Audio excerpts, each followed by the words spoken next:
Our town was, I guess, founded on timber back, I don't know, 100 years ago.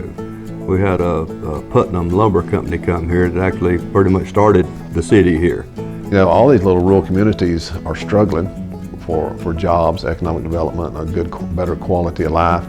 And if we have folks like Lyme that are willing to come in and say, look, let's partner with this community, and it's going to be a win-win situation for the community and the company and the environment, you know what, that's as good as it gets.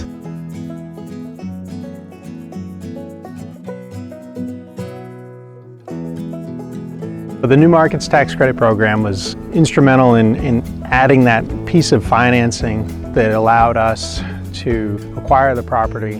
But without it, it would have been difficult for us to finance the full purchase price on our own.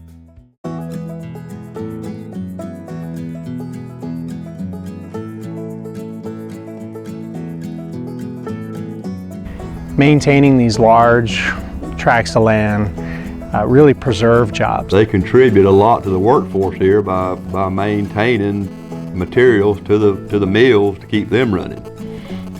We've got Swanee Lumber, which is one of the main employers of the county. GP, Georgia Pacific, used to be here, but it shut down now, so we rely a lot on Swanee Lumber now.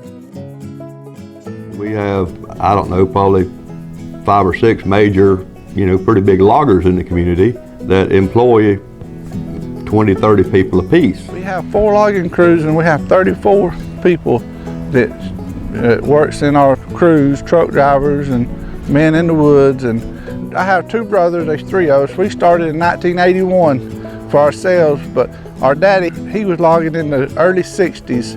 I have 2 sons of mine that logs out here. So we're looking at ways that we can help those logging companies with job training, because if their businesses are healthy, then our business will be healthy as well.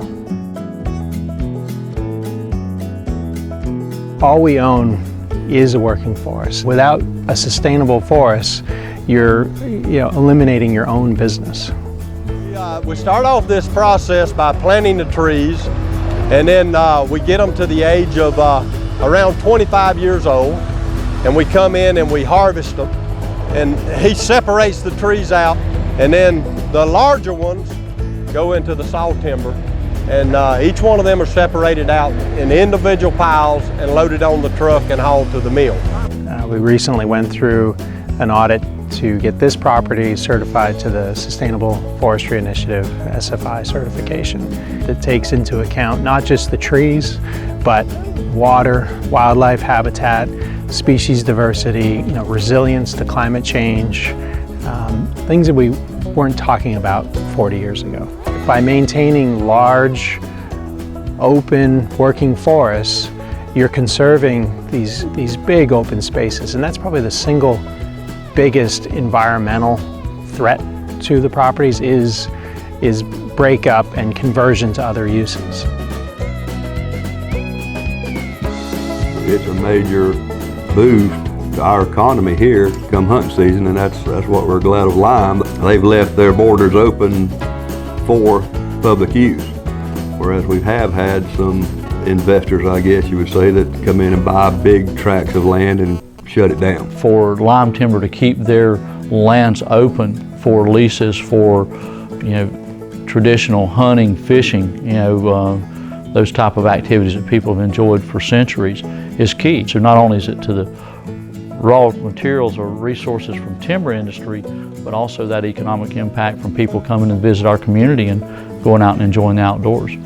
I would a lot rather see Lyme on these wetlands and conservation lands than the government.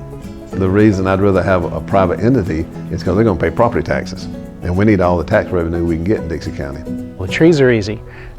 Focus on the people and be a responsible landowner, and it works out.